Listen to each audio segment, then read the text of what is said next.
New ইয়র্কের Jackson Heights থেকে আপনাদের সঙ্গে আছে আমি খালেদ মুহিউদ্দিন। ডিসেম্বরের নির্বাচনের দাবিতে বিএনপি অনড়। কিছুক্ষণ আগে সংবাদ সম্মেলনেও বিএনপি নেতৃবৃন্দ জানিয়েছেন যে ডিসেম্বরের মধ্যে বা কোনো নির্বাচনের সুস্পষ্ট ঘোষণা না আসায় তারা হতাশ, এবং প্রধান উপদেষ্টার সাথে তাদের যে বৈঠক, সেই বৈঠকের পরে তারা সুস্পষ্ট নির্বাচনের ঘোষণা আশা করেছিলেন। এখন রাজনীতির কি হবে, কি করবে বিএনপি কি আবারও আন্দোলনে যাবে কিনা, বাংলাদেশের রাজনীতির ভবিষ্যৎ বা কি হবে, এসব বিষয় নিয়ে কথা বলার জন্য আজ আমাদের সঙ্গে রয়েছেন বিএনপির স্থায়ী কমিটির সদস্য ডক্টর খন্দকার মোশাররফ হোসেন। ডক্টর খন্দকার মোশাররফ হোসেন, আপনাকে আমাদের অনুষ্ঠানে স্বাগত জানাই। আপনাকে শুভেচ্ছা, কৃতজ্ঞতা, ধন্যবাদ আমাদের সাথে যুক্ত হওয়ার জন্য। ডক্টর খন্দকার মোশাররফ হোসেন, আমরা জানি যে উনি প্রথম জীবনে শিক্ষক ছিলেন, ঢাকা বিশ্ববিদ্যালয়তেই তিনি শিক্ষকতা করেছেন, তারপরে তিনি রাজনীতিবিদ হয়েছেন এবং প্রায় আমি বলবো যে রাজনীতি সর্বোচ্চ পর্যায়েই তিনি আছেন। আপনাকে আবারও শুভেচ্ছা এবং স্বাগত জানাই, কারণ ডক্টর খন্দকার মোশাররফ হোসেন দীর্ঘকাল ধরে আমি তার স্নেহধন্য, যদি এরকম করে বলি, যে অনেকদিনের পরিচিত। Good to see you doctor Hossain, অনেকদিন পরে।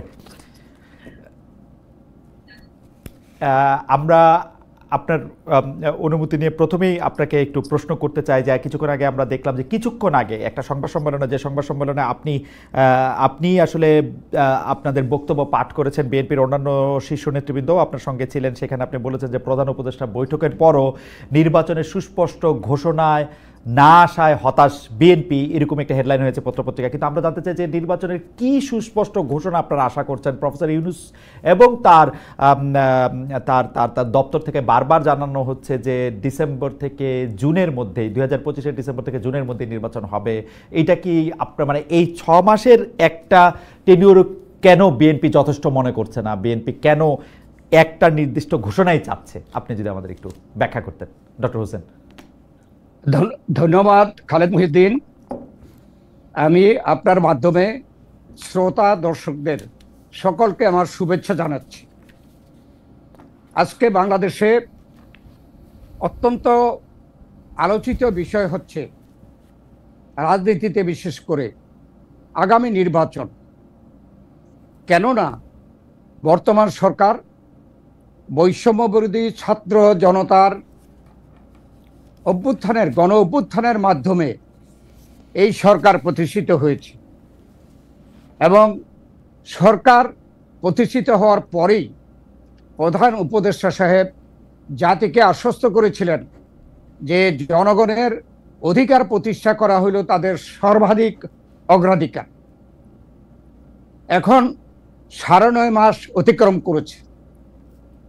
এই নির্বাচন নিয়ে আমরা দেখতে পাচ্ছি নানা রকমের তালবাহানা, উশিলা সৃষ্টি করা হচ্ছে। সেজন্য আমরা দুশ্চিন্তাগ্রস্ত যে যারা পতিত, যারা স্বৈরাচার, ফ্যাসিস্ট, তারা দেশে বিদেশে থেকে বাংলাদেশ নিয়ে ষড়যন্ত্র করছে, এবং অনেক ষড়যন্ত্রের বহিঃপ্রকাশ ইতিমধ্যে আমরা দেখেছি। সেজন্যে আমরা যেটা প্রথম থেকে বলে আসছিলাম, এই সরকারের যে ওয়াদা, সেই ওয়াদাটা পূরণ করে অতি শীঘ্র নির্বাচন সংক্রান্ত যে সকল সংস্কার দরকার, সেই সংস্কারগুলো করে নির্বাচনের জন্য একটা রোডম্যাপ দেওয়া, অর্থাৎ দিন তারিখ ঘোষণা দেওয়া। এখন বলছে যে বছরের ডিসেম্বর থেকে আগামী বছর জুন পর্যন্ত করতে পারবে তারা। কিন্তু আমরা বলতে চাচ্ছি, কেন সরকার একটা তারিখ ঘোষণা করতে পারবে না? না করার তো কোনো কারণ নাই। এখানে যে উশিলাগুলো সৃষ্টি করা হচ্ছে, সেটা হচ্ছে প্রথম সংস্কার। আমরা সংস্কারকে সমর্থন করি, করেন না আমরা যে আপনারা তো সংস্কার সমর্থন করেন না। আমি আজকে দেখলাম যে সংস্কারের ব্যাপারে আপনারা একদম স্পষ্ট অবস্থান নিয়েছেন যে আচ্ছা যাই হোক, সংস্কারের প্রসঙ্গে আমি পরে আসছি। না না না, আমরা প্রধান উপদেষ্টাকে রিটেন যে আমাদের স্টেটমেন্ট দিয়েছি, সেখানেও বলেছি যে আমরা সংস্কারে বিএনপি আরো আগে থেকেই, এই সরকার দায়িত্ব গ্রহণ করার আগে থেকেই বিএনপি কিন্তু 31 দফা সংস্কার প্রস্তাব জনগণের সামনে তুলে ধরেছে। এটা বলেছে যদি আপনারা আমাদেরকে ভবিষ্যতে ক্ষমতায় বসান, আমরা এই 31 দফা সংস্কার কর্মসূচি আমরা বাস্তবায়ন করব এবং এই সরকার এসে সংস্কার প্রস্তাব করার পরে আমাদের তরফ থেকে ডেলিগেশন গিয়ে আমাদের সংস্কার প্রস্তাবগুলো তাদেরকে দিয়েছি।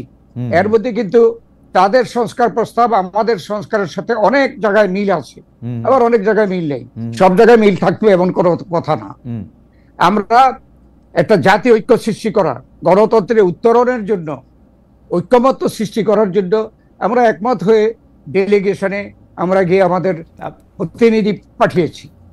তো এরপরে আসে মামলার বিষয়। জি, মামলা আমরা বিচার বলতে চাই, বিচার জি, বিচারের ব্যাপারে আমরা কাল সেদিনও প্রধান উপদেষ্টার কাছে বলেছি লিটেন, আজকেও আমরা যে প্রেস ব্রিফিং করেছি এখানে বলেছি যে মামলা যাতে করে দ্রুত শেষ হয় এ ব্যাপারে বিএনপি সবচেয়ে আগ্রহী। কারণ বিএনপি গত 16 বছর যাবৎ সবচেয়ে বেশি এই আওয়ামী লীগ দ্বারা সবচেয়ে নির্যাতিত। তা আমরা কেন বিচার চাইব না? কি পরিমাণ তারা কি বলে বিচার বহির্ভূত হত্যাকাণ্ড। ডক্টর খন্দকার মোশাররফ হোসেন, আমি খালি একটা বিষয় যে বিএনপি দাবি করতেছে যে ডিসেম্বরের মধ্যে নির্বাচনটা চাচ্ছে। সংস্কারের প্রসঙ্গে আমি একটু পরে আসতেছি। ডক্টর মোহাম্মদ ইউনূস প্রতিশ্রুতি দিচ্ছেন যে দেশে বিদেশে সব জায়গায় প্রতিশ্রুতি দিয়েছেন যে তিনি জুন মাস হচ্ছে তার সর্বোচ্চ কাট অফ টাইম। এই 6 মাসের ডিসপিউট ধরে নেই এবং অনেকেই বলতেছেন এর মধ্যে রোজা আসবে, এই আসবে, আসলে 2 মাসের ডিসপিউট, মানে ফেব্রুয়ারির মধ্যেই আসলে ইলেকশন দিতে হবে।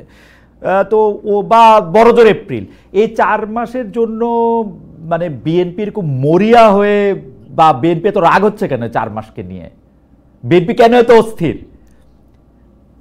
কেননা এখানে আপনি যে কথা বললেন যে প্রধান উপদেষ্টা তো ডিসেম্বর না হয় জুনে করতে পারবে বলে বলেছে। জি, তা আমরা কেন এই জন্য ধৈর্য ধারণ করি না? জি, কেননা ইতিমধ্যে আমরা দেখছি যে এই জাতীয় সংসদ নির্বাচন সম্পর্কে কেউ কেউ এ সম্বন্ধে বিতর্ক সৃষ্টি করছে।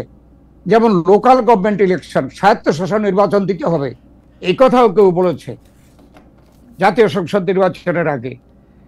সেই জন্য আমি সংস্কার এনেছিলাম। সংস্কার, বিচার এগুলোকে কিন্তু সামনে আনা হচ্ছে। কিছু এগুলো তো দরকার নাই। আমরা যে জন্য বলছি আমরা সংস্কার চাই। সংস্কার কিন্তু একটা দিন তারিখ ঠিক করে বলা যাবে না, ওই দিনের মধ্যে এই সংস্কারটা শেষ করতে হবে। সংস্কার একটা চলমান বিষয়। ঠিক মামলার ব্যাপারে, রায়ের ব্যাপারে বা পরিচালনার ব্যাপারে আমরা সবসময় সবাই আশা করি যে মামলাগুলো একটা স্বাধীন সার্বভৌম বিচার বিভাগের অধীনে মামলাগুলো নিষ্পত্তি হোক। রাইট। তো যদি স্বাধীন বিচার ব্যবস্থাই বলি, তাহলে আমরা কোনো পলিটিক্যাল পার্টি হিসাবে বা সরকারের একজন উপদেষ্টা হিসেবে কিভাবে বলতে পারি যে অমুক দিনের মধ্যে এত তারিখের মধ্যে এই রায় দিতে হবে? অর্থাৎ সে কারণে আমরা বলছি যে উসিলাগুলো সন্দেহজনক, যে কাজগুলো আমরা সিমালটেনিয়াসলি করতে হবে। রাইট, আমরা এই প্রসঙ্গে আসবো। আমরা একটু পিছনে ফিরে যাই। প্রধান উপদেষ্টার সাথে যে বিএনপির বৈঠক, সেখানে আপনি নেতৃত্ব দিয়েছেন বিএনপির পক্ষ থেকে, সাথে আরো 3 জন শীর্ষ নেতা আপনাদের মধ্যে ছিল। তো সেইখানে আপনারা স্পেসিফিকভাবে 3 জন উপদেষ্টার পদত্যাগের কথা বলেছিলেন, কিন্তু খুবই আশ্চর্যজনকভাবে তাদেরই একজন উপদেষ্টা সেখানে ছিল। পরে আমরা শুনেছি যে ব্যাপারটা আপনারা কি, অনেকে বলেছেন এটা ভালোভাবে নেন না অনেকে, সেইটা আপনি একটু বলবেন। আরেকটা জিনিস হচ্ছে যে আপনারা ছাত্র উপদেষ্টা 2 জন, অর্থাৎ আসিফ মাহমুদ সজীব ভুঁইয়া এবং মাহফুজ সাহেবের পদত্যাগ চেয়েছিলেন। অন্যদিকে জনাব খলিলুর রহমান, যিনি আরেকজন উপদেষ্টা, তারও পদত্যাগ চেয়েছিলেন। অন্যদিকে একটি পদত্যাগের কথা সেদিন আবার খুব বাতাসে ভাসছিল, যে ডক্টর মোহাম্মদ, আপনারা কিভাবে নিয়েছেন? এক হচ্ছে প্রধান উপদেষ্টা প্রফেসর ডক্টর ইউনূস পদত্যাগ করবেন, এটা একটা গুঞ্জন। এটা বাংলাদেশে বিভিন্ন মিডিয়া, সোশ্যাল মিডিয়া এটা প্রচার করেছে এবং আমরা শুনেছি যে তিনি আসলে এই কথা বলেন নাই। এই কথাটা প্রচার করেছে একটি দলের নেতা। জি, তাই আমরা যে দেখা করেছি ওই দিন পরিষ্কারভাবে বলেছি যে আমরা কি আপনার পদত্যাগের কথা কোনো সময় বলেছি? কোনো সময় কোনো দাবি করেছি? তাই আপনি কেন বলবেন যে আপনি পদত্যাগ করবেন? তিনি যেটা বলেছে যে এটা ওনার প্রেস সেক্রেটারিও বলেছে যে বিভিন্ন দাবি দেওয়া, বিভিন্ন বিষয় এমনভাবে চাপ দেওয়া হচ্ছে, তাতে উনি মনে করছেন এত চাপ দেওয়া হচ্ছে তাইলে আর আমি থেকে লাভ কি। কিন্তু আমরা বলে এসেছি যে না, আপনাকে থাকতে হবে, এদেশের মানুষ অনেক আশা করে আপনাকে এই পদে বসিয়েছে, এবং যেই কাজটা আপনি করতে হবে মিনিমাম, যে এই দেশের জনগণের ভোটে নির্বাচিত একটি সরকারকে, জনগণের সরকারকে প্রতিষ্ঠা করে আপনি একটি নিরপেক্ষ সরকার আপনি সসম্মানে বিদায় নিতে পারবেন। কেন এখন আপনি পদত্যাগের কথা বলবেন? তো উনি সেটা আর আমাদের কাছে তেমন কিছু জোর দিয়ে বলেন। ডক্টর হোসেন, এখানে আমার একটা ছোট্ট প্রশ্ন ছিল, উনাকে কি দাবি দেওয়ার মুখে বিরক্ত মনে হইলো এনসিপির দাবি দেওয়ার মুখে, নাকি বিএনপির দাবি দেওয়ার মুখে? বিরক্ত কার উপরে উনি আসলে? না, বিএনপির দাবি দেওয়া তো কিছুই নেই, দাবি দেওয়ার মধ্যে শুধু ইলেকশন আছে, যে ইলেকশনটা ওনাকে করতে হবে। আর আমরা সংস্কারের সমর্থন দিচ্ছি, আমরা বিচারের সমর্থন দিচ্ছি, তবে এইগুলোকে শর্ত হিসাবে ধরার কোনো সেখানে যুক্তিকতা নাই বলেই আমরা বলেছি সংস্কার, বিচার এবং নির্বাচন সম্পূর্ণ তিনটা বিষয়, এবং একটা আরেকটাকে কোনো ধরনের হ্যাম্পার করবে না। অতএব আপনি নির্বাচনের জন্য একটা দিন তারিখ, রোড ম্যাপ এটা বলেছি। আর মধ্যে বলেছি যে আমরা কেন ডিসেম্বরের মধ্যে চাই, সেটা হচ্ছে ডিসেম্বরের পরে 26শে জানুয়ারি, এরপরে ফেব্রুয়ারি থেকে রোজা, ফেব্রুয়ারি পরে, রোজার পরে প্রায় 1.5 মাস 2 মাস লাগে রোজা থেকে ইয়া হতে, একটু নর্মাল সবকিছু হতে। এরপরে আবার আমাদের যে বড় বড় পরীক্ষাগুলো আছে, যেমন এসএসসি পরীক্ষা, এইচএসসি পরীক্ষা, এগুলো আসবে। অতএব এটা কখনোই নির্বাচনের মৌসুম হতে পারে না। নির্বাচনের মৌসুম শীতকালে, সেই জন্য আমরা বলছি যে ডিসেম্বর এটা নির্বাচনের মৌসুম হিসাবে সবার থেকে গ্রহণযোগ্য হবে। আপনারা একটা ডেট চাইতেছেন এবং 3 জন উপদেষ্টা পদত্যাগ চেয়েছেন, এবং এর মধ্যে একজন উপদেষ্টাকে নিয়েই ডক্টর মোহাম্মদ ইউনূস বৈঠক করেছেন। এই বিষয়টা থেকে আপনারা কি বার্তা পেলেন? মানে না, আমরা সেখানে উপস্থিত হওয়ার আগে জানি না যে প্রফেসর ডক্টর ইউনূসের সাথে কারা কারা উপস্থিত থাকবেন। এখানে তো প্রফেসর আলী রিয়াজ, তিনি তো এই উপদেষ্টা কমিটির কেউ না, তিনি দ্বিতীয় ব্যক্তি হিসেবে উপস্থিত ছিলেন। তারপরে উপদেষ্টা যারা ছিলেন আমরা তো আগে জানি না কারা এখানে থাকবেন। সেখানে আমরা 3 জন যে উপদেষ্টার কথা বলেছি বিতর্কিত, সেটা তারা খুঁজে বের করবে। ওকে, ডক্টর খন্দকার মোশাররফ হোসেন, এই কথা কি ঠিক যে যেদিন আপনারা তার সঙ্গে দেখা করতে গিয়েছেন তার আগে থেকে আপনারা তার সময় চাইছিলেন দেখা করার জন্য, এবং আপনারা পাইতেছিলেন না? যেটা আমরা এর আগেই যখন আমাদের এই গুঞ্জন ঢাকায় বা বাংলাদেশে শুরু হলো যে প্রফেসর ইউনূস পদত্যাগ করতে চায়, তখনই আমাদের দল থেকে ওনার সাথে দেখা করার জন্য আমরা অনুরোধ করেছিলাম, কিন্তু সেই সময়টাই দিতে পারে নাই। যেদিন থেকে উনি দলের সাথে কথা বলবে ঠিক করেছে, সেই দিন কিন্তু প্রথম আমাদেরকে ডেকেছে। ওকে, আমরা সেই ভালো উদ্দেশ্য নিয়েই, আমাদের খোলা মন নিয়ে আমরা আগেও চেয়েছিলাম, দিতে পারে নাই, ওনার ব্যস্ততা থাকতে পারে। যেদিন দিয়েছে আমরা সেই দিনই সেখানে আমরা সাক্ষাৎ করতে গিয়েছি। খালেদা জিয়া, বিএনপি চেয়ারপারসন বেগম খালেদা জিয়া লন্ডনে যাওয়ার আগে তার সঙ্গে দেখা করেছিলেন সেনাপ্রধান।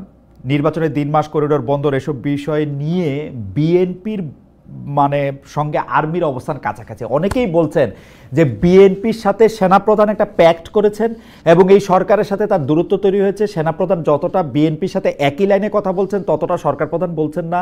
আপনাদের সাথে কি সেনাপ্রধানের আসলে একটা প্যাক্ট হয়েছে, বা বিষয়টা কিভাবে প্রশ্ন করব যে আপনারা আর আর্মিরা এক দল আর ডক্টর ইউনূসের অধীনে সরকার আরেক দল, ব্যাপারটা কি এরকম?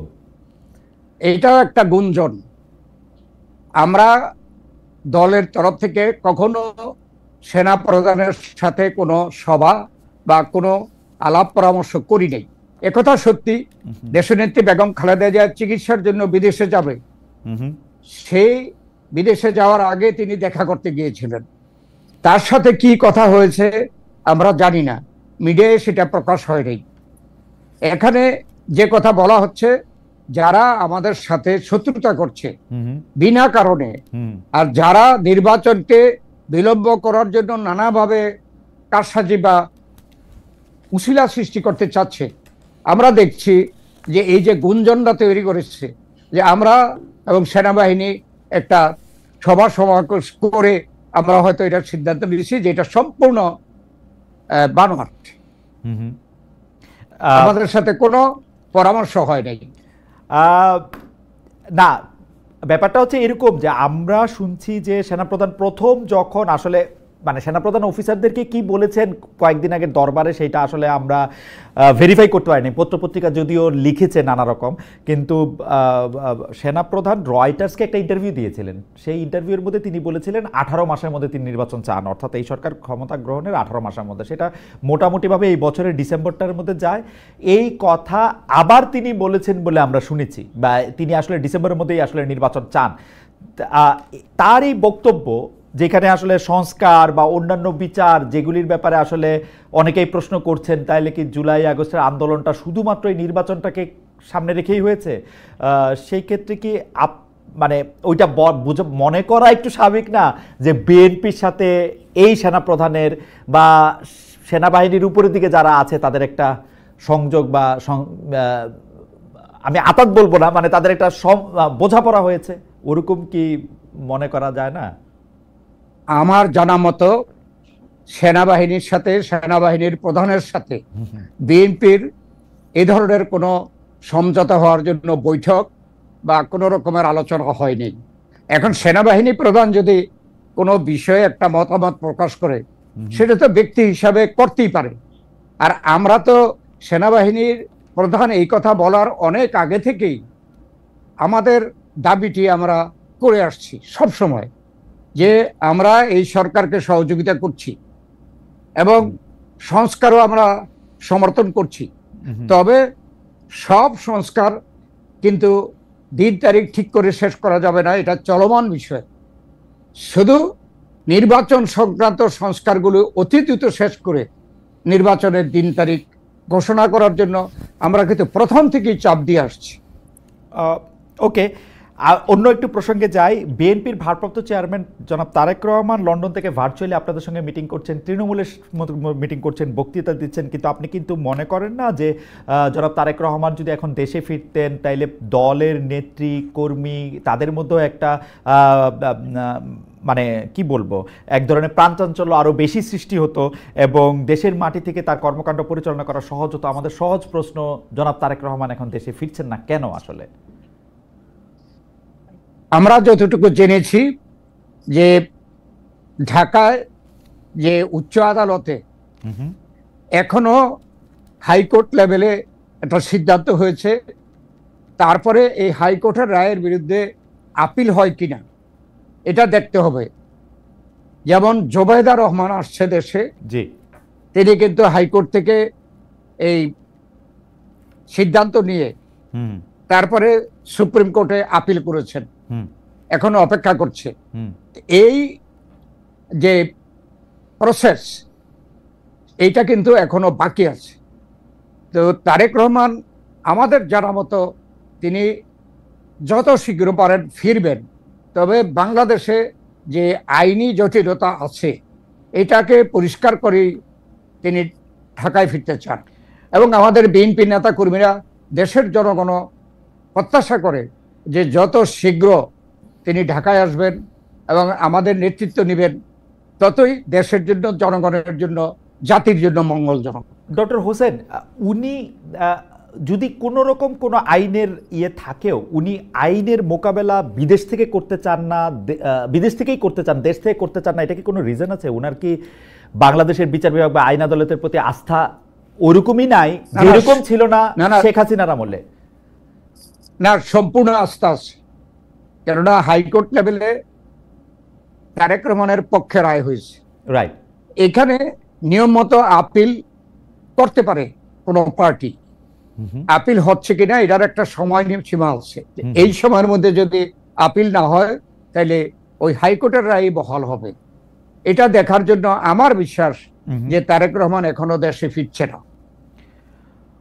ওকে, কিন্তু তিনি তো প্রকৃতপক্ষে এই লন্ডন থেকেই বিএনপিকে নেতৃত্ব দেওয়া, জনগণকে নেতৃত্ব দেওয়া, এটা কিন্তু বহুদিন যাবতীয় করে আসছেন এবং জনগণ তা গ্রহণ করেছে। না, সেটা তো একটা আলাদা পার্সপেক্টিভ ছিল যে শেখ হাসিনার আমলে উনি তো দেশে ফেরাটা, আমারও কথা হয়েছিল তার সঙ্গে, সেখানেও তিনি বলেছিলেন যে, আমি শেখ হাসিনার আমলের কথা বলছি, যে সেখানে তার এই ভয় ছিল যে, বা শঙ্কা ছিল, আমি যদি এটা বলি যে তাকে আসলে কারাগারে প্রেরণের, অন্যায় রায় দেওয়ার, এরকম নানা ধরনের। এখনো কি উনি এই শঙ্কাটার মধ্যে আসেন কিনা সেটা হচ্ছে আমার প্রশ্ন। এবং হাইকোর্টে উনি সবগুলি মামলা ওনার খালাস হয়েছে, এখন এর বিরুদ্ধে এপিল হবে কিনা সেই জন্য ইনি অপেক্ষা করবেন, এপিলেরও কিছু সময় আছে, আবার নতুন মামলা উদ্ভূত করানোরও কিছু সময় আছে। আপনারা রাজনীতিবিদ, আপনি এটা আরো খুব ভালো করে জানেন, মামলা মোকদ্দমা তো থাকেই। সো মানে ঘরের ছেলে ঘরে ফিরবে না কেন? হ্যাঁ, না, ঘরে ফিরবে, ঘরে ফেরার জন্য সে এত রাখার মতোই এক ধরনের মানে নন প্লেইং ক্যাপ্টেন হিসেবে দলে থেকে যাবেন। বেগম খালেদা জিয়া বর্তমানেও আমাদের চেয়ারপারসন, আর Tarique Rahman senior vice chairman হিসাবে তিনি ভারপ্রাপ্ত চেয়ারম্যান, এবং লন্ডন থেকে তার ভূমিকা সে পালন করছে। বেগম খালেদা জিয়া হয়তো যেদিন থেকে প্রয়োজন মনে করবে যে তিনি বাংলাদেশে সরাসরিভাবে ওপেনলি রাজনীতি শুরু করবেন, আমরা দৃঢ় বিশ্বাস করি সেই দিন থেকে তিনি সিদ্ধান্ত নেবেন, আমরা এই সিদ্ধান্ত দিতে পারবো না।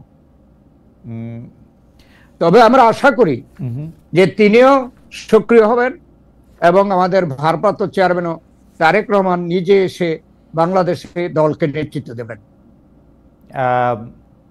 আমি জানি না এই প্রশ্নটা অনেকেই করছেন, মানে অনেকে আবার একথাও বলছেন যে বেগম খালেদা জিয়া রাজনীতিতে আর সেই অর্থে সক্রিয় হচ্ছেন না, তিনি আর রাজনীতিতে মানে সে থাকছেন না। উনি কি এইরকম কোনো উপসংহারে কি পৌঁছানো যায় যে তিনি আর রাজনীতিতে থাকছেনই না বা থাকছেনই, ওরকম কোনো কথা কি? না, আমরা যারা এই বাংলাদেশে থেকে রাজনীতি করছি, আমাদের কাছে এমন কোনো ইঙ্গিত এ পর্যন্ত বেগম জিয়া বা অন্য কেউ দেয় নাই যে বেগম জিয়া আলটিমেটলি রাজনীতি করবে না, এটা কিন্তু আমাদের কাছে ইঙ্গিত দেয় নাই। তাই আমরা আশা করছি, জনগণ আশা করছে, বেগম জিয়াও আরো একটু সুস্থ হয়ে সরাসরি নির্বাচনে এবং সরাসরি রাজনীতিতে অংশগ্রহণ করবেন। ঠিক একইভাবে তারেক রহমানও দেশে এসে আমাদেরকে নেতৃত্ব দেবেন।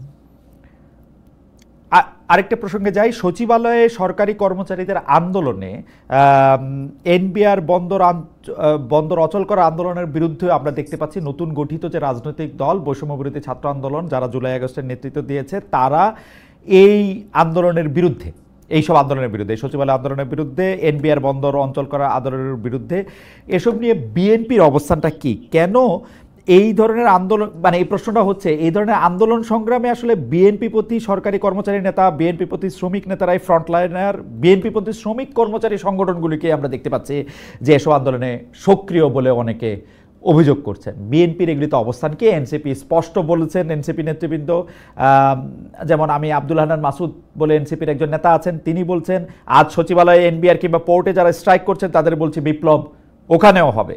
হাসান আব্দুল্লাহ বলছেন জনদুর্ভোগ ও ফেসিবাদ দীর্ঘায়িত করার ক্যান্টনমেন্ট হিসেবে পরিচিত সচিবালয়ের কুসম্পর্কে সচেতন থাকুন।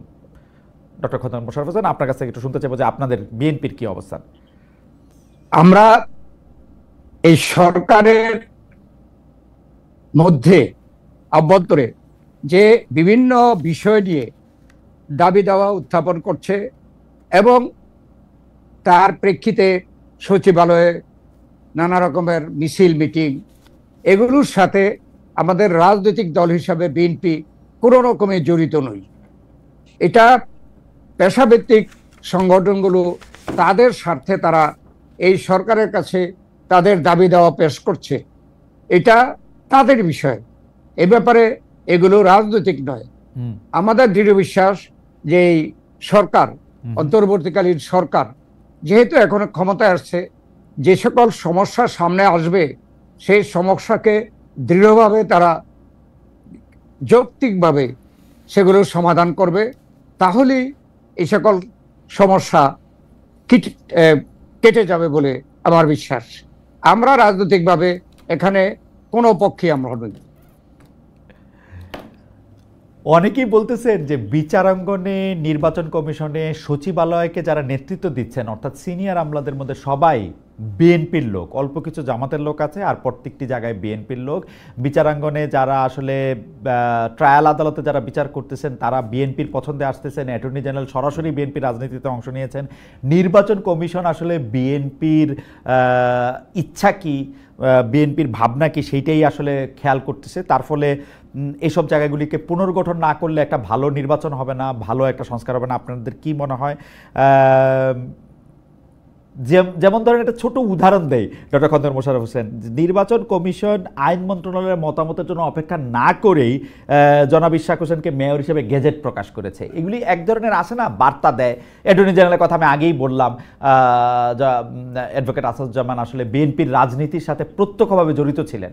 তো এইসব ক্ষেত্রে কি এটা মনে হওয়ার কারণ আছে যে বিএনপি আসলে সরকারে না থেকেও সরকারকে আসলে কন্ট্রোল করতেছে পুরোপুরি? এই ব্যাপারে যে অভিযোগ আনা হচ্ছে এটাও গুঞ্জন, এটা আসলে আমাদের বিরুদ্ধে অপপ্রচার। কেননা হাইকোর্টে সিনিয়রিটি অনুযায়ী সেখানে সুপ্রিম কোর্টে বিচারপতি হয়েছে।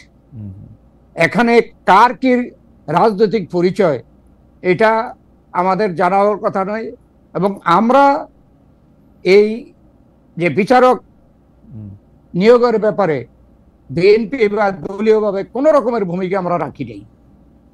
এটা আমাদের বিরুদ্ধে একটা বানোয়াট একটা কথা বলা হচ্ছে। ঠিক একইভাবে যে সচিবালয়ে যারা প্রশাসনিক কর্মকর্তা তারা কেউ বিগত 16 বছর ওই যে যারা ফেসিস্ট এবং একাত্মবাদে বিশ্বাস করত তাদের একদম যারা ক্ষয়ের খাচ্ছিল, এক্সপোজ ছিল, তাদেরকে বাদ দিয়ে হয়তো অন্যদেরকে যারা ডিপ্রাইভ ছিল তাদেরকে বিভিন্ন কর্মকর্তার পদে নিয়োগ দিতেছে। এবং ডিপ্রাইভ হইলেই যে তারা বিএনপির ছিল এটার কি প্রমাণ আছে? যে অভিযোগগুলো আনা হচ্ছে এগুলো আমি মনে করি ভিত্তিহীন। যদি অভিযোগ থাকে প্রমাণাদি সহ এগুলো পেশ করা উচিত। আর আপনি যে ঢাকা দক্ষিণের সিটি কর্পোরেশনের মেয়র সম্পর্কে যেটা বললেন, এখানে সিটি কর্পোরেশনের মেয়র ইঞ্জিনিয়ার ইশরাক নির্বাচনের পরপর দেশের আইন অনুযায়ী মামলা করেছিল, এবং ওই মামলাটা ডিল করেন নির্বাচন সংক্রান্ত একটি ট্রাইব্যুনাল। সেই ট্রাইব্যুনালে ব্যারিস্টার তাপস ওখানে এটাকে শেষ করে দিতে পারত, না করে হাইকোর্ট থেকে ওই মামলাটাকে স্থগিত করেছে। এবং ইশরাক যখন এই মামলাটা গিয়ে উত্থাপন করেছে তখন এখানে যে অন্য পক্ষ উপস্থিত হওয়ার জন্য হাইকোর্টেও উপস্থিত হতে পারে না, যেহেতু ব্যারিস্টার তাপর পালিয়ে গেছে এবং সে পালানো অবস্থায় আইনজীবী নিয়োগ করতে পারে না। যখন হাইকোর্ট থেকে এটাকে খারিজ করে দিয়ে তাদের নির্দেশে ছিল যে নির্বাচন যে ট্রাইব্যুনাল, সেই ট্রাইব্যুনাল এই ব্যাপারে সিদ্ধান্ত নেবে। নির্বাচনী ট্রাইব্যুনাল সিদ্ধান্ত নিল ইঞ্জিনিয়ার ইশরাকের পক্ষে, যেহেতু সেখানেও ব্যারিস্টার তাপসের পক্ষে ব্যারিস্টার তাপসও ছিল না, কোনো আইনজীবীও রাখতে পারে নাই। তো এই রায়টা দেওয়ার পরে নির্বাচন কমিশনের কোনো এখতিয়ার নাই গেজেট করা ছাড়া। এটা কোনো নির্বাচন কমিশন গায়ের জোরে করেছে এটা আমরা মনে করি না, বরং সরকারের পক্ষ থেকে কোন আইনে নির্বাচন কমিশন এর আগে নির্বাচন ট্রাইব্যুনাল এই পক্ষে রায় দেওয়ার পরে কেন শপথ গ্রহণ করালো না, এটা হলো আমাদের পাল্টা প্রশ্ন। আমরা এটা বুঝতে পারছি না। এখানে সরকার থেকে একটা ব্যাখ্যা দেওয়া হইতেছে যে এটার আইনি জটিলতাগুলি এখনো নিষ্পন্ন হয় নাই, তারা ল মিনিস্ট্রি থেকে এটার ভেটিং করতে উনি বলছেন, ল মিনিস্ট্রির অনুমোদন চাইছেন, কারণ হাইকোর্টে আরেকটা মানে ঠিক মামলা না, একটা সাবজেক্ট ম্যাটার পেন্ডিং আছে এইটার বৈধতা ব্যাপারে, যেহেতু এইটা আসলে পুরোপুরি সুরাহা হয় নাই। না, এটা কিন্তু মন গড়া ব্যাখ্যা। আচ্ছা, আইনে বলে নির্বাচন ট্রাইব্যুনাল যে সিদ্ধান্ত দিয়েছে, তারপরে নির্বাচন কমিশন স্বাধীন, তারা গ্যাজেট করার পরে সরকার শপথ গ্রহণ করাবে, এটাই আগের ট্রেডিশন। ওকে, কিন্তু এটা সরকার রক্ষা করতে পারলো না।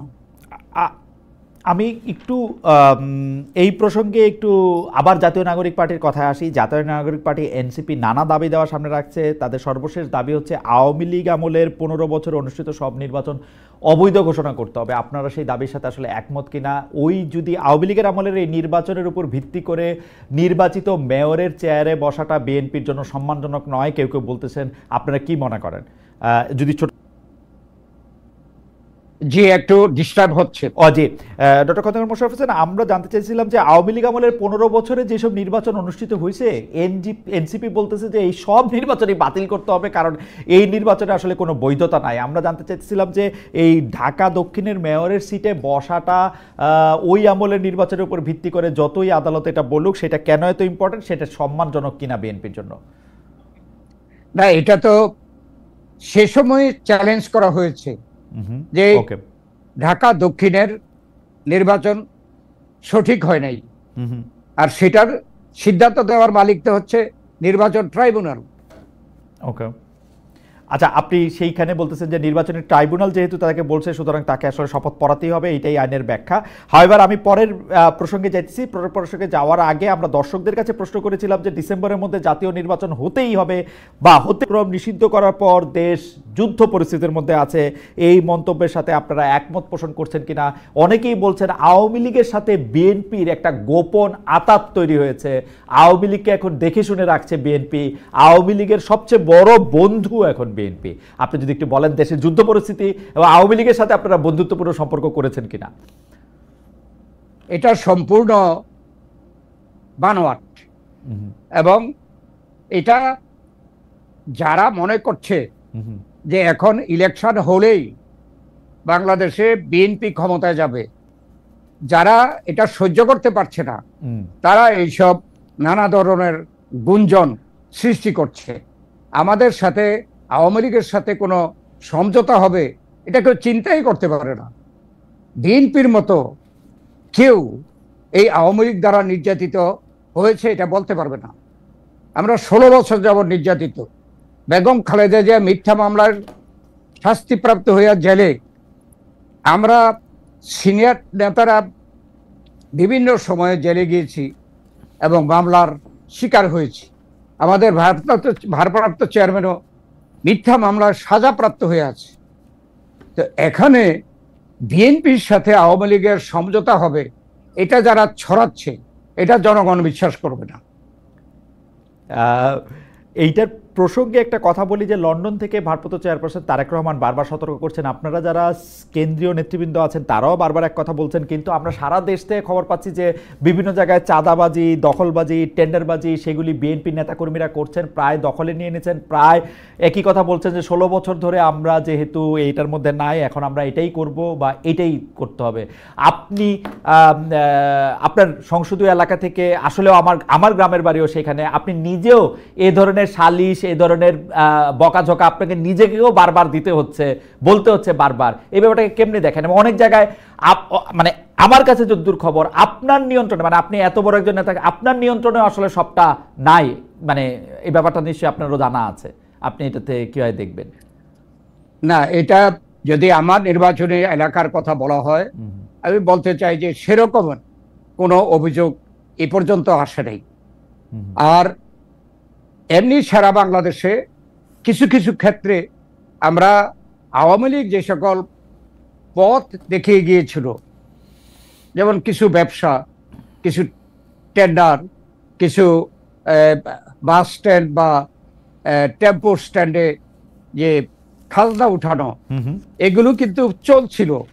এবং আওয়ামী লীগের ওইসব নেতাকর্মী পালিয়ে যাওয়ায় এখানে একটা গ্যাপ হয়েছে। এই গ্যাপে আমাদের ছেলেপেলে অনেক জায়গায় করছে, কিন্তু নিয়ম নীতি মেনে করছে। তো সেখানে আমাদের যারা নিয়ম নীতি মেনে চলছে না, তাদেরকে বিরুদ্ধে কিন্তু আমাদের দল বিভিন্ন সময় বিভিন্ন ধরনের অ্যাকশন নিয়েছে, পদক্ষেপ নিয়েছে। এই পর্যন্ত আমরা জানি হাজারের উপরে নেতা কর্মী এইসব দোষে দোষী হওয়ায় তাদেরকে দল থেকে সাসপেন্ড করা হয়েছে, তাদের পদ স্থগিত করা হয়েছে। আমরা দলীয়ভাবে সাংগঠনিকভাবে এই ব্যাপারে সচেতন এবং আমরা সেভাবে অ্যাকশন অব্যাহত রাখছি। জনাব খন্দকার মোশাররফ হোসেন, আমাদের দর্শকরা একটি প্রশ্ন বারবার করতেছেন, আজকে করতেছেন, এর আগেও করেছেন, সেটি হচ্ছে বিএনপির একজন নেতা জনাব সালাউদ্দিন আহমেদ, তিনি তার একটি নির্বাচনী এলাকায় তাকে আমরা দেখেছি অনেকগুলি গাড়ি বহরের মধ্যে তিনি এস আলম, সাবেক যে দুর্নীতিগ্রস্ত ঢাকা থেকে বাংলাদেশ থেকে টাকা পাচারকারী বলে পরিচিত, তার গাড়ি ব্যবহার করেছেন বা তার গাড়ি তার দলের লোকেরা ব্যবহার করেছেন, এরকম একটা অভিযোগ। এখনকার অভিযোগ হচ্ছে জনাব সালাউদ্দিন আহমেদের ছেলে তিনি এস আলম সাহেবের অফিসে বসছেন বা এস আলমের সাথে একটি সম্পর্ক রাখছেন। এই ব্যাপারটা আপনারা আসলে কিভাবে দেখছেন? এই ব্যাপারটা আসলে সালাউদ্দিন সাহেব যখন ভারত থেকে ফিরলেন, ফিরে ঢাকা থেকে কক্সবাজার গেলেন, তখন একটা কথা দেখেছি যে এস আলমের একটা জিপে তিনি উঠেছেন। পরবর্তীকালে তিনি ব্যাখ্যা দিয়েছেন যে তিনি জানতেন না এটা এস আলমের জিপ, এতটুকুই শেষ। কিন্তু এর পরের যে অভিযোগ করলেন এটা আমার জানা নেই, আমরা এই ব্যাপারে জানিও না। ওকে, এটি অভিযোগ এসে আসছে। এবার একটু জামাতে ইসলামের প্রসঙ্গে আসি। অগাস্টের পট পরিবর্তনের পরে বিএনপির সঙ্গে জামায়াতের দূরত্ব বেড়েছে অনেকটা। আপনাদের নেতারা জামায়াতকে মুনাফেক যেমন বলেছেন, তেমনি জামায়াত নেতারা বিএনপির বিরুদ্ধে বারবার চাঁদাবাজি, তেলবাজি, জবরদখল নানা অভিযোগ সামনে এসেছেন। জামায়াত প্রসঙ্গে আপনারা বারবার বিভিন্ন বিষয়গুলি একদম স্পষ্ট করেছেন। এদিকে আবার জামায়াতের শীর্ষ নেতারা গিয়ে লন্ডনে বেগম খালেদা জিয়া এবং তারেক সাহেবের সাথে দেখা করে এসেছেন। এটি একটি অদ্ভুত পরিস্থিতি। আপনি একটু বলবেন কিনা যে বিএনপির প্রধান শত্রু যে এখন জামাত মনে হচ্ছে পলিটিক্যালি, এইটা কি আসলে একটা স্টেজড গেম? পরে দিয়ে গিয়ে আওয়ামী লীগ যেমন একটি হাসি খুশি বিরোধী দল জাতীয় পার্টিকে সৃষ্টি করেছিল, বিএনপিও কি জামায়াতের সাথে ওরকম একটা টাইয়ের সঙ্গে আছে না? জামাতের সঙ্গে সত্যি বিএনপির কিছু দূরত্বও আছে আসলে। আসলে 5ই আগস্টের পরে এই দেশে যে রাজনৈতিক দলগুলো আছে এবং নতুন রাজনৈতিক দল হয়েছে, তারা আমাদের বিশ্বাস যার যার অবস্থান থেকে তারা কিন্তু কাজ করছে আগামী নির্বাচনে, তারা নির্বাচনে যাওয়ার জন্য। এখানে এখন পর্যন্ত আমাদের মধ্যে কোনো ঐক্য সৃষ্টি করা বা একে অপরে কোয়ালিশন করা বা কে বিরোধী দল হবে, এইসব ব্যাপারে এখনো চিন্তা ভাবনা করার সময় আসেনি। আমরা সরকার থেকে চাচ্ছি তারা দিন তারিখ ঘোষণা করার পরে হয়তোবা এই সকল বিষয় নিয়ে আলাপ আলোচনা হতে পারে।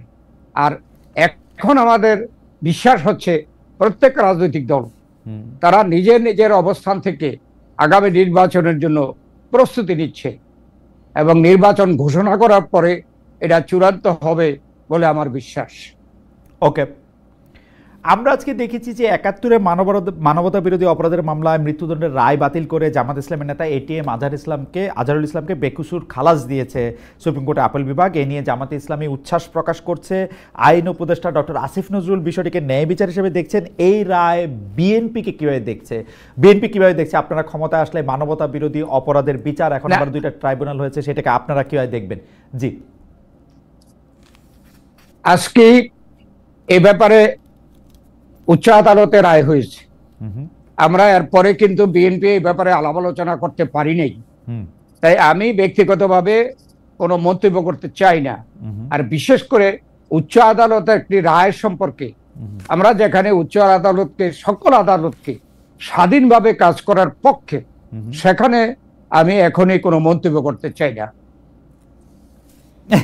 ঠিক আছে, আপনারা কি মানে 31 দফার ব্যাপারটা আপনারা আগে দিয়েছেন, নানা রকম সংস্কারের কথা বলেছেন, মানে এক ধরনের ব্যালেন্স বা ভারসাম্যের কথা আপনারাই আসলে আমার যদ্দূর মনে পড়ে সবার আগে আপনারা বলতে শুরু করেছেন, প্রথম বলেছি। হ্যাঁ, এবং সেইগুলি আপনারা বলেছেন।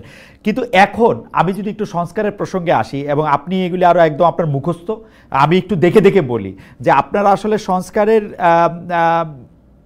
যে বিষয়গুলো বিএনপির অন্তত আমার কাছে মনে হয় যে বিরোধিতা করার দরকার নাই, কিন্তু সেগুলির ব্যাপারেও আপনারা সাংঘাতিক বিরোধিতা করতেছেন। আপনি যদি আমরা আপনার কাছ থেকে যদি একটু শুনি যে একটু অল্প অল্প করে যে সেগুলি কেন, যেমন ধরা যাক প্রধানমন্ত্রী 2বারের বেশি হতে পারবেন না, আপনারা এটাতে আপত্তি কেন জানাচ্ছেন? মানে প্রধানমন্ত্রী 2বারের বেশি না হতে পারাটাই তো আসলে একটা রাজনৈতিক যে অঙ্গনের যে স্বাভাবিক চলমান বা স্রোতধারার মতো চলমান, সেটাই তো হওয়া উচিত, তাই না? আমাদের 31 দফা সংস্কার প্রস্তাবে কিন্তু এই কথা লেখা আছে, কিন্তু একটা কথা সেখানে একটু বেশ কম আছে। আমরা লিখেছি পরপর 2 টার্ম, এর পরপর 2 টার্ম। জি, এখন পরপর 2 টার্মের পরে আর হতে পারবে না। হ্যাঁ, এখন যদি দেশের পরিস্থিতি এমন হয় যে কেউ 2বার প্রধানমন্ত্রীর পরেও তার ডিমান্ড থাকে, দল তার পপুলার থাকে, একটা গ্যাপ দেওয়ার পরে আবার যদি দল তাকে পছন্দ করে, তো এটা স্বাধীনতা রাখার জন্য আমরা বলছি পরপর। যেমন আমেরিকায় বর্তমানে যে প্রেসিডেন্ট, সেও কিন্তু এক সময় প্রেসিডেন্ট ছিল, কিন্তু পরের বছরে সে দাঁড়াতে পারে নাই। পরপর 2 বছর পরে আবার সে নতুন করে ইলেকশন করেছে, জনগণ তাকে নির্বাচিত করেছে। উনি পাস করে নাই, ফেল করছে। হ্যাঁ, যাই হোক, দাঁড়াইছিল কিন্তু ফেল করছে। দাঁড়াইছে, ফেল করছে। যাই হোক, এরপরে সে আবার সে কন্টেস্ট করে জনগণই ভোট দিয়েছে, তার জন্য সে নির্বাচিত হয়েছে। তা আমাদের কথা ছিল যে পরপর 2 টার্ম প্রধানমন্ত্রী থাকার পরে সঙ্গে সঙ্গে আরেক টার্মের জন্য হতে পারবে না। এরপরেও যদি জাতির প্রয়োজন থাকে তখন সেটা দেখা যাবে। প্রধানমন্ত্রী দলীয় প্রধান, মানে আপনারা চাচ্ছেন যে প্রধানমন্ত্রী 2বারের বেশি যদি পরপর হওয়ার পরও যদি তার আর ডিমান্ড থাকে, তাহলে সে আবার এটা হইতে পারবে, এরকম একটা জায়গায় আপনারা রাখতে চান। কিন্তু আমার কাছে মনে হয় যে যেই কারণে আমরা ফেসিস্ট বলি শেখ হাসিনার পক্ষে, যেমন আপনিও শুনেছেন, এবং আওয়ামী লীগের পক্ষ থেকে 2041 সাল পর্যন্ত প্রধানমন্ত্রী থাকবেন বা আওয়ামী লীগ থাকবে, এরকম একটা, তো ওইটা তো আসলে একটা স্বাস্থ্যকর, মানে হয় কি আসলে খুব বেশি হেলদি পলিটিক্যাল প্র্যাকটিস কি হয়? না, সেটা হয় না। শেখ হাসিনার 2041 সাল পর্যন্ত থাকার ঘোষণা আর আমাদের এই ঘোষণার সাথে কিন্তু অনেক তফাৎ। পরপর 2 টার্ম জনগণ যাকে নির্বাচিত করবে তার পপুলারিটি থাকলেও আর পরের টার্মে সে দাঁড়াইতে পারবে না। ওকে, এখানেই তো ব্যালেন্স করার জন্য আমরা এই প্রস্তাবটা রেখেছি। আচ্ছা, 2 নম্বরটা হচ্ছে প্রধানমন্ত্রী দলীয় প্রধান হতে পারবেন না বা প্রধানমন্ত্রী সংসদ নেতা হতে পারবেন না, এই দুটি বিষয়ে একটা সংস্কার, একটা প্রস্তাব ছিল, এই দুটি বিষয় আপনারা মানা করেছেন। এর পেছনের কারণও যদি 2-1 লাইনে বলতেন যে প্রধানমন্ত্রী দলীয় প্রধান থাকার দরকার কি? সংসদ নেতা থাকেন, কিন্তু মানে এটাও আমি মনে করি যে এইটা প্রধানমন্ত্রী সংসদ নেতা হতে পারবেন না, এটা খুব যৌক্তিক প্রস্তাব নাও মনে হইতে পারে, কিন্তু প্রধানমন্ত্রী দলীয় প্রধান থাকার দরকার কি? এটা আমরা প্রস্তাব করেছি। আচ্ছা, এটা নিয়ে জাতীয় তার মূল দায়িত্ব হলো পার্লামেন্টে তাকে জবাবদিহি করতে হবে। তো পার্লামেন্টে যদি বিরোধী সরকার দলের প্রধান তিনি না হন, তাইলে কেন উনি জবাবদিহি করবেন? সেই সুবিধার জন্য আমরা বলছি যে এখানে আমাদের যে রাজনৈতিক পরিবেশ, তাতে কার্যকর ভাবে যাতে করে প্রধানমন্ত্রী কাজ করতে পারে, সেই জন্য আমরা পার্লামেন্টেও তাকে লিডার অব দি পার্টি করার ব্যাপারে আমরা মতামত দিয়েছি। তারপরেও আলোচনা হবে, ঐক্যমত্য নিয়ে এখনো আলোচনা বাকি আছে, জুন থেকে আবার শুরু হবে, সেখানে অনেক কিছু হয়তো নেগোসিয়েটেড হতে পারে। ডক্টর খন্দকার মোশাররফ হোসেন, এই মৌলিক সংস্কারের ক্ষেত্রে যেই একটা বিষয়ে জামায়াত, এনসিপি এবং বিএনপি একমত হয়েছে, সেটা হচ্ছে যে আপনারা রাষ্ট্রীয় মূলনীতিতে বহুত্ববাদ চান না। এখন আমার প্রশ্ন হচ্ছে, সংবিধান থেকে সংস্কার কমিটি, আমার শিক্ষক ডক্টর আলী রিয়াজ ওই কি বলে জানি ধর্মনিরপেক্ষতা বাদ দিতে বলছেন। এখন ধর্মনিরপেক্ষতা বাদ দিয়া যদি বহুত্ববাদও এটার মধ্যে ইনক্লুড না করা হয়, তাহলে বাংলাদেশের সংবিধানের মূলনীতি কি এক পক্ষের লোকজনের জন্য, এক ধরনের লোকজনের জন্য, এক ধর্মে বিশ্বাসীর জন্যই থাকবে শুধু, মানে যারা ডমিনেন্ট ফোর্স? না, আমাদের বর্তমান সংবিধানেও আছে, এটা শহীদ জিয়াউর রহমান এটা ইন্ট্রোডিউস করে গেছিল, যে আমাদের আল্লাহর উপরে বিশ্বাস এবং সকল ধর্মের সমান অধিকার। তো সেটা যদি সমান অধিকার সকল ধর্মের থাকে, এখানে বহুত্ববাদ দিয়ে কি ধর্মীয় বিষয় বলা হচ্ছে না অন্য কিছু বলা হচ্ছে, এটার ব্যাখ্যা নাই। তাই আমরা বলছি যে সংবিধানে এখন যেভাবে আছে আল্লাহর উপরে বিশ্বাস, যেহেতু 91% মুসলমান এই দেশে, তো সেই জন্য তাদের যে রাষ্ট্রীয় মূলনীতিতে থাকবে হচ্ছে আল্লাহর উপর বিশ্বাস, সর্বশক্তিমান আল্লাহর উপর বিশ্বাস, এবং তো সঙ্গে সঙ্গে আছে সকল দলের সমান অধিকার। সর্বশক্তিমান আল্লাহর প্রতি বিশ্বাস, তো তাহলে মানে 100% মানুষই তাই করতে হবে মূলনীতিতে, তা থাকলে মানে আলাদা কিছু করতে হবে না। না না না, ওখানে তো মূলনীতিতে শুধু আল্লাহর উপরে বিশ্বাস এটা না, আল্লাহর উপরে বিশ্বাস এবং সকল ধর্মের সমান অধিকার। আর বহুত্ববাদ আমরা মনে করি, আপনারা বহুত্ববাদকে বাদ দিতে চাইলেন কেন? মানে এটা তো বহুত্ববাদী মনে হচ্ছে, সবার যদি সমান অধিকারই থাকে, এটা তো সব ধর্ম, যেহেতু এটা আছে এতদিন পর্যন্ত প্র্যাকটিস হচ্ছে। এখানে বহুত্ববাদ বললে ধর্মীয় বহুত্ববাদ না বলেও অন্য কিছু এখানে এটা ইন্টারপ্রিটেশন হইতে পারে, সেই জন্য আমাদের এটা সম্বন্ধে, যেহেতু এটা আছে সেই জন্য যেভাবে আছে সেটাকে আমরা সমর্থন করছি। আপনারা এই বক্তব্যের সাথে একমত হন নাই যে জ্যেষ্ঠতম বিচারক প্রধান বিচারপতি হবেন? এইটা কেন, মানে এইটার ব্যাপারে আপনাদের আপত্তি কেন? এটার ব্যাপারে এখানে যেভাবে আসছে বর্তমানে, হ্যাঁ, জ্যেষ্ঠ বিচারপতি যদি কাজে সক্ষম থাকেন তাহলে তো তাই হচ্ছে।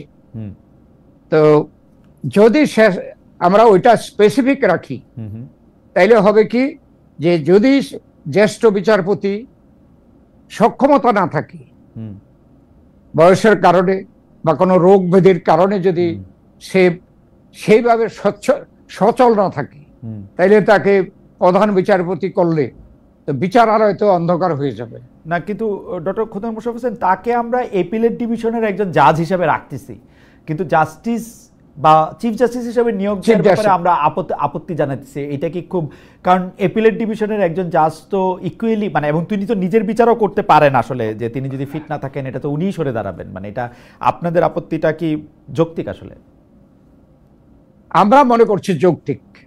ওকে, এরপরে অন্যান্য দলের মতামত নিবে, এবং যে কমিটি আছে এখন তারা সময় মতো আলাপ আলোচনা করে ঐকমত্য সৃষ্টি করে এটা ঘোষণা করবে, তখন আমরা ফাইনালি মতামত দেব। সংবিধান সংশোধনে আপনারা গণভোট চান না, এটার কোনো মানে স্পেসিফিক কারণ আছে যে সংবিধান সংশোধনে আপনারা কেন গণভোট চান না? সংবিধানে এই পর্যন্ত যেটা প্র্যাকটিস হচ্ছে, লিপিবদ্ধ আছে যে সংবিধানের কোনো ধারা যদি সংশোধন করতে হয় সেটা সংসদে সংশোধন করতে হবে, এটাই তো যথেষ্ট। জনগণের নির্বাচিত সরকার থাকবে আর সংসদ থাকবে, সেই সংসদ সংবিধান যেটা করতে চায় এটা সেই অধিকারটা তো সংসদের থাকতে হবে। নারী আসনে সরাসরি নির্বাচন আপনারা চান না? নারী আসনে সরাসরি নির্বাচন হলে কি মানে মানে এইটাতে আপনাদের কেন আপত্তি? যেহেতু এই পর্যন্ত নারী আসন সংখ্যা আমরা ক্ষমতায় থাকতে বৃদ্ধি করে 50 করেছি, এবং এখন যদি নারীদের সরাসরি নির্বাচন করতে হয় তাহলে দেখা যাবে যে একজন নারী আসন 3টি আসনে নির্বাচন করতে হবে। হুম এটা কি সমতা হলো? একজন পুরুষের সাথে একটা আসন থেকে নির্বাচিত হবে একজন পুরুষ, আর একজন মহিলা 3টা আসন থেকে নির্বাচিত হতে হবে, সংসদীয় বা 6টা আসন থেকে। রাইট রাইট সংসদীয় আসন থেকে, সংসদীয় এলাকার আসনের ভিত্তিতে বলতেছেন, কিন্তু এখনো যাই 50 হ্যাঁ। জন সদস্য আছেন তারা তো মোটামুটি ভাবে মানে স্বাভাবিক কনস্টিটিউয়েন্সি ধরলে তারা তো আসলে 5টা 6টা সংসদীয় আসন হয়, সমান কিন্তু জায়গাতেই হন। তারা তো 6টা আসনে গিয়ে সরাসরি নির্বাচন করতে হয় না। ওকে ওকে, আপনারা মনে করছেন মেজরিটি পার্লামেন্টের যে সংসদ সদস্যরা তারা এখানে এ পর্যন্ত যেভাবে হয়েছে যে প্রপোর্শনেটলি মহিলা আসন দেওয়ার সময় যে দলের যত পার্সেন্টেজ এমপি হয়েছে সেই পার্সেন্টেজে মহিলা এমপি দেওয়া হয়েছে। ওকে,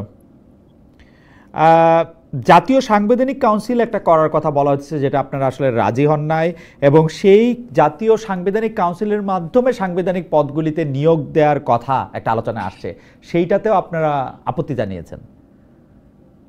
আমরা মনে করি যে বাংলাদেশ এখন যে অবস্থা, এই অবস্থায় এত কিছু করার মতো সময় এখনো আসেনি। কিছুদিন আগে আপনারা জানেন যে আমরা হাইকোর্টে গিয়েছিলাম, আরো অনেকে গিয়েছিল সংবিধানের ৫তম সংশোধনী বাতিল করার জন্য, কিন্তু হাইকোর্ট থেকে রায় দিয়েছে সংবিধানের কয়েকটি ধারা বাতিল করে বাকিগুলোর কথা লিখেছে আগামী সংসদ এটা এই সকল বিষয়ে সংশোধনী আনতে হবে। ওকে, তো এখন পর্যন্ত সংসদে এটার দায় দায়িত্ব, এখানে এটার জন্য যদি একটা গণপরিষদের ইলেকশন হয় এটা অতিরিক্ত আমাদের জন্য বার্ডেন হবে বলে আমরা মনে করি। গণপরিষদ ইলেকশন হলে সেটা আপনাদের জন্য বার্ডেন হবেন বলে আপনারা মনে করেন। সর্বশেষ এই যে উচ্চকক্ষের যে ধারণাটা আছে, আপনাদের 31 দফার মধ্যে উচ্চকক্ষের ধারণাটা আসলে ছিল, এই উচ্চকক্ষের ধারণার মধ্যে সংখ্যানুপাতিক যখন বলা হচ্ছে তখন আপনারা এটাকে মানা করতেছেন, এইটা একটু যদি ব্যাখ্যা করেন একবার একটু ছোট করে, যে সংখ্যানুপাতিক উচ্চকক্ষ আপনারা কেন চাচ্ছেন না? সংখ্যানুপাতিক যেটা বলা হচ্ছে সেটা কিন্তু কোন সংখ্যা? ভোটের সংখ্যা, সেটা সংসদের ইলেকশনের ভোটের সংখ্যা। উচ্চ আদালতে আমরা যেটা প্রত্যাশা করি যে উচ্চ আদালতে যেসব দল সংসদে আসবে তারা আলাপ আলোচনার ভিত্তিতে উচ্চ আদালত তারা প্রতিষ্ঠা করবে। সেই জন্য আপনারা সংখ্যানুপাতিকটা আপনারা চান না। অনেকে বলতেছেন যে সংখ্যানুপাতিকটা আপনারা চান না আসলে কারণ আপনারা নিম্নকক্ষ এবং উচ্চকক্ষ দুইটারই আসলে এত কি বলে এটাকে এত নিয়ন্ত্রণ চান, যেটা আসলে সংখ্যানুপাতিক হলে এটা আপনাদের জন্য একটু অসুবিধার। না আপনারা চান না, এখন এখানে সেই সংখ্যা এটা আমরা পার্লামেন্টে যাব এবং সেখানেও উচ্চ আদালতে নমিনেশনে দেওয়ার সময় তখন আমরা নিম্ন আদালতে সংসদে কি পার্সেন্টেজ আমরা আসন পেয়েছি সেই মোতাবেকই তো বিতরণ হবে। ওকে, আমি সর্বশেষ যে প্রসঙ্গে যেতে চাই, এইটা আসলে এটা একটু ভবিষ্যতের দিকের প্রশ্ন। আমি আপনাকে সরাসরি প্রশ্ন করতে চাই যে আপনি কি দেখেন বাংলাদেশ নিয়ে এসে বাংলাদেশকে দখল করতেছে, আপনি কি দেখেন বিদেশিদের কাছে কোনো না কোনোভাবে বাংলাদেশের স্বার্থ বিকিয়ে দেওয়া হচ্ছে? সর্বশেষ এইটাও একটু বলতে চাই, আপনি যদি কোনো কিছু মিস করে যান আমি আবার আপনাকে বলবো। সর্বশেষ আপনি কি দেখেন যে আওয়ামী লীগ খুব দ্রুত বাংলাদেশের রাজনীতিতে ফিরে আসছে, বা আওয়ামী লীগের মতাদর্শের রাজনীতি বাংলাদেশে প্রতিষ্ঠিত হচ্ছে কিনা? যদি একটি করে বলেন যে ডিসেম্বর ইলেকশন হবে কিনা, ডিসেম্বর ইলেকশন না হলে বিএনপি বড় আন্দোলনে যাবে কিনা? আমরা তো এখনো আশাবাদী যে ডিসেম্বরে নির্বাচন হবে, আর যদি না হয় প্রধান উপদেষ্টা ক্লিয়ারলি ডেট ডিক্লেয়ার করে রোড ম্যাপটা দেবেন। ওকে, যদি না দেন আপনারা কঠিন আন্দোলনে যাবেন কিনা? আমরা অপেক্ষা করব। ওকে, এখনো আমরা আন্দোলনের কোনো সিদ্ধান্ত নিই নেই, এই ব্যাপারে আমরা কোনো আন্দোলন করছি না। ওকে, ঠিক আছে। এরপরে ডক্টর মোহাম্মদ ইউনূস তার প্রতিশ্রুতি যদি রক্ষা করতে ব্যর্থ হন, অর্থাৎ জুন মাসের মধ্যে যদি নির্বাচন না আসে, বিএনপি কঠোর কর্মসূচি আন্দোলন যাবে, এরকমটা আপনারা দেখেন কিনা? বা এই আন্দোলনের এরকম সম্ভাবনা আছে, কিন্তু এখনো আমরা সিদ্ধান্ত নিই নেই। আচ্ছা, সেনাবাহিনী বাংলাদেশের ক্ষমতা দখল করার বা সেনাবাহিনীর মাধ্যমে বাংলাদেশের ক্ষমতা দখল হওয়ার সম্ভাবনা আপনি দেখেন কিনা? না, আমরা জনগণের দল করি এবং এদেশে সুষ্ঠু নিরপেক্ষ নির্বাচন হলে জনগণ যে সরকার প্রতিষ্ঠা করতে পারে, প্রয়োজনে সরকারকে বাদ দিতে পারে, এটা করেন কিনা, নাকি এটা পলিটিক্যাল রেটরিক? প্রথম কথা হচ্ছে যে আমরা প্রত্যাশা করি না, দেশের জনগণও আশা করে না যে এই সরকার স্বল্প দিনের জন্য ক্ষমতায় এসে বিদেশের সাথে বাংলাদেশের কোনো স্বার্থ বিকিয়ে দেবে। তবে এই সরকারের কাছ থেকেই এই যে মানবিক করিডোরের কথাটা এসছে, আমরা কিন্তু সরকারের কাছ থেকে শুনেছি। যখন এটা নিয়ে সমালোচনা হচ্ছে তখন একজন উপদেষ্টা বললেন যে এটা মানবিক করিডোর নয়, এটা মানবিক চ্যানেল। তারপরে কয়দিন আগে আরেকজন উপদেষ্টা বললেন যে এই মানবিক করিডোরের কথা আলোচনাই হয় নাই এবং আগামীতে আলোচনাও হবে না। অতএব এটাকে আমরা এখনো গুঞ্জন হিসাবে নিচ্ছি, তবে আমরা এটা প্রতিবাদ করেছি। এরকম কিছু হলে এটা বাংলাদেশের স্বার্থ বিকিয়ে দেওয়া হবে এবং এখানে স্বাধীনতার সার্বভৌমত্ব ব্যাহত হবে। ঠিক একইভাবে চট্টগ্রাম বন্দর যদি বিদেশি পরিচালকদের হাতে দিয়ে দেওয়া হয় তাইলে সেখানেও আমাদের স্বাধীনতার সার্বভৌমত্ব ব্যাহত হওয়ার সম্ভাবনা আছে। সেই জন্য এটা যদি গুঞ্জন হয়ে থাকে, গুঞ্জন পর্যন্তই থাকুক, এটার জন্য বাস্তব। চট্টগ্রাম বন্দরের পক্ষে ডক্টর মোহাম্মদ ইউনূস এবং ডক্টর মোহাম্মদ ইউনূসের প্রেস সেকশন, তার উপদেষ্টারা একদম স্পষ্ট বলেছেন যে বাংলাদেশে যদি উন্নয়ন করতে হয় তাহলে চট্টগ্রাম বন্দর বিদেশিদের হাতে দিতেই হবে। চট্টগ্রাম বন্দর চলতেছে না, এই ব্যাপারে তাদের অবস্থান পরিষ্কার। তো আপনি এইটা মনে করেন কিনা যে দেশের স্বার্থ বিদেশিদের কাছে দিয়ে দিতে পারে সরকার? এই আশঙ্কা আপনার মনের মধ্যে রয়েছে কিনা? আমার বিশ্বাস যে এই সরকার ইচ্ছা করলে, না হলে আগামী দিনে নির্বাচিত সরকার চট্টগ্রাম পোর্টকে যেভাবে পরিচালনা করলে লাভজনক হবে সেভাবে পরিচালনা করবে। তার মানে দেশিরাই পারবে সেভাবে পরিচালনা করতে। আমি বিশ্বাস করি। এই প্রশ্নের শেষ প্রসঙ্গ, আওয়ামী লীগ খুব শিগগিরই রাজনীতিতে ফিরবে কিনা, সেইটা আওয়ামী লীগের রাজনীতি আপনি আসলে কিভাবে দেখেন? বা আওয়ামী লীগ এটা নিষিদ্ধ হয়েছে, তার রাজনৈতিক কর্মকাণ্ড, তার পরবর্তী পদক্ষেপ বা পরবর্তী স্টেপ কি দেখেন? আমার বিশ্বাস যে আওয়ামী লীগ যে 16 বছর বা 14 বছর তারা যেভাবে এই দেশ শাসন করেছে, শোষণ করেছে, অন্যায় করেছে, নির্যাতন করেছে, অর্থ লুট করেছে, বিচার বহির্ভূত হত্যাকাণ্ড, গুম, খুন, এই প্রেক্ষাপটে কিন্তু আন্দোলন চলছিল এর আগে 24-এর আগে 14 বছর যাবৎ। এবং আমরা মনে করি এই 24-এর জুলাই এবং আগস্ট সেই 16 বছরের আন্দোলনের একটা চূড়ান্ত অবস্থায় এই যে যারা এই বৈষম্য বিরোধী ছাত্র গণ অভ্যুত্থান করেছে এটার চূড়ান্ত ফর্ম, এবং সেইভাবেই বাংলাদেশে এই সরকার প্রতিষ্ঠিত হয়েছে। তাই আমরা মনে করি যে আওয়ামী লীগ যেভাবে পদত্যাগ করেছে, যেভাবে দেশ থেকে পালিয়েছে, তাদের প্রধানমন্ত্রী, দলীয় নেতা, মন্ত্রীরা, মন্ত্রীর নেতারা এবং উপজেলা পর্যন্ত উপজেলা চেয়ারম্যানরা যেভাবে পালিয়েছে, আমাদের বিশ্বাস যে এই আওয়ামী লীগ এত সহজে এদেশে পুনরুত্থান হতে পারে না।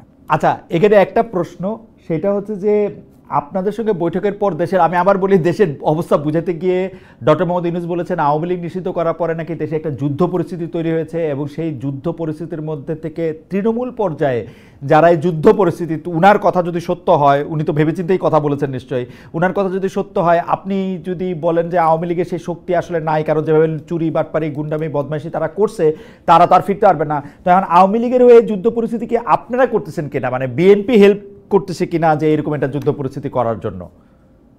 কেন বিএনপি করবে? বিএনপি আওয়ামী লীগের দ্বারা নির্যাতিত, নিপীড়িত, আমরা তাদের বিচার চাই। সেখানে কেন আমরা যুদ্ধ পরিণতি করব? আমরা প্রত্যাশা করি কোন একটা আন্ডারহ্যান্ড এবং ডিলিং এর জন্য সমর্থন করি কোন একটা এই সরকারকে, তাই এই সরকার সমাধান করবে এই প্রত্যাশা আমাদের আছে। আচ্ছা, আমি শেষ প্রশ্নে যাওয়ার আগে একটা ছোট প্রশ্ন করি। আমাদের এক দর্শকে প্রশ্ন করেছেন যে 3 উপদেষ্টার পদত্যাগ আপনারা দাবি করেছিলেন, যদি পদত্যাগ না করেন তাহলে আপনারা কি করবেন, বিএনপি কি করবে? আসলে আমরা কোনো দিন তারিখ দিয়ে বলি নাই। আচ্ছা, আমরা সরকারকে এটা উল্লেখ করেছি, ওকে, আমরা দেখি সরকার কি করে। আচ্ছা, লাস্ট ফাইনাল প্রশ্ন, আপনারা যদি এখন মানে ডিসেম্বরে যদি ইলেকশন হয়, বিএনপি যদি ক্ষমতায় আসে, আপনারা পরবর্তী নির্বাচনটা আসলে কিভাবে করবেন? আমরা জানি যে ত্রয়োদশ সংশোধনী যে বাতিল করেছিল আওয়ামী লীগ, সেটা আবার সংসদে প্রদর্শিত, মানে সেটা আবার হাইকোর্টে বলেছে যে এই বাতিলটা বাদ।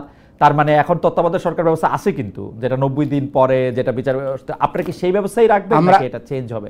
আমরা আমাদের 31 দফা সংস্কার কর্মসূচিতে এটা কিন্তু উল্লেখ আছে যে আমরা ভবিষ্যতে সুযোগ পেলে আবার তত্ত্বাবধায়ক সরকার প্রতিষ্ঠা করে নির্দলীয় নিরপেক্ষ সরকারের অধীনে যাতে করে নির্বাচন হয় সেই ব্যবস্থা করব। সেটা কি ওই যে একই রকম ফরমেশনে সর্বশেষ অবসরপ্রাপ্ত প্রধান বিচারপতি প্রধান করে? আমরা বলেছি তত্ত্বাবধায়ক সরকারের আদলে আমরা আবার এই ধরনের নির্দলীয় নিরপেক্ষ সরকার প্রতিষ্ঠা করে নির্বাচন অনুষ্ঠান করব। আমাদের দর্শকরা অনেকে ছিলেন, অনেকের আজকে আপনি এখানে আসছেন দেখে অনেক রকম প্রশ্ন করেছেন। আমি সব রকম প্রশ্নই আসলে ডক্টর খন্দকার মোশাররফ হোসেনকে করতে চেয়েছি। ডক্টর খন্দকার মোশাররফ হোসেন সব রকম প্রশ্নের আসলে উত্তর দিয়েছেন। আপনাকে অনেক ধন্যবাদ। আপনি কোনো প্রশ্নর আমার জন্য মানে আপনার জন্য বিব্রতকর বা বিরক্তিকর বলে আপনি উঠে যেতে চান নাই, স্টুপিড বলেন নাই, যে ভাই স্টুপিড কোশ্চেন বলেন নাই। না, প্রশ্নই উঠে না। জনগণের প্রত্যাশা, সাংবাদিকদের জিজ্ঞাসা, এগুলো আমরা যথাসাধ্য চেষ্টা করি রাজনীতিবিদ হিসাবে ব্যাখ্যা করার জন্য। রাইট, কে কতটুকু গ্রহণ করলো না করলো সেটা তার ব্যাপার। আমি দর্শক শ্রোতাদের আবার শুভেচ্ছা জানিয়ে আমার বক্তব্য এখানেই শেষ করতে চাই। Thank you so much doctor Khandaker Mosharraf Hossain. দর্শক, আমরা আসলে ডক্টর খন্দকার মোশাররফ হোসেনকে দেখছিলাম। আমরা আগামী অনুষ্ঠানে নিশ্চয়ই আরো কাউকে দেখবো। তার আগে আপনাকে অনেক ধন্যবাদ দিই এবং দর্শকদের অনেক ধন্যবাদ দিই। আজকের অনুষ্ঠান এখানেই শেষ করছি। জি, থ্যাংক ইউ।